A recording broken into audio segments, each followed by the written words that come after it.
Pinutirya ng LTO ngayong araw ang mga school service ng ilang pribadong eskwelahan sa kanilang isinagawang operasyon sa Marikina. Ang ilan na diskubring mga kolorum pala. Balita natin ni Victoria Tulad, exclusive.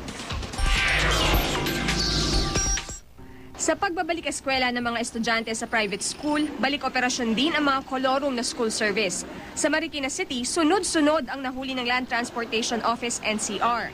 Dahil kolorum, hindi rehistrado ang sasakyan sa Land Transportation Franchising Regulatory Board o LTFRB. Kaya sa halip na dilaw, puti pa rin ang kanilang plaka.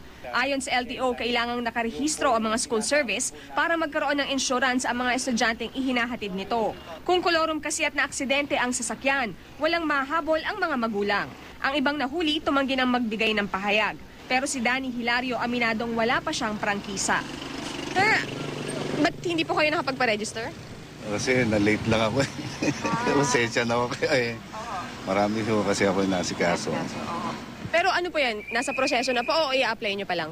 Nasa proseso na, kaya lang medyo na-delay dahil siyempre kailangan ng financial. Nanindigan naman ng LTO na hindi pa rin sila dapat pumasada.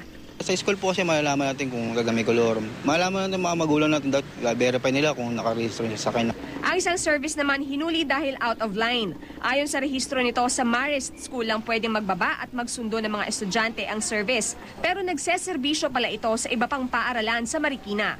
Sinubukan pang makiusap ng may-ari ng sasakyan pero hindi siya pinagbigyan ng LTO. I-impound ang mga nahuling sasakyan at mumultahan ng 6,000 piso. Sa bawat araw na hindi ito matutubos, ay kailangan din magbayad ng 1,500 pesos.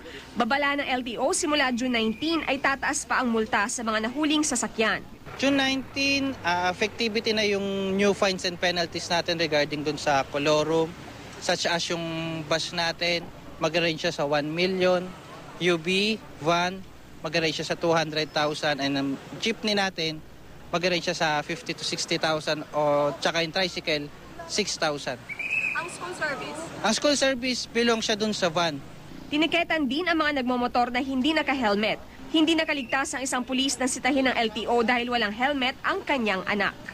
Victoria Tulad, GMA News.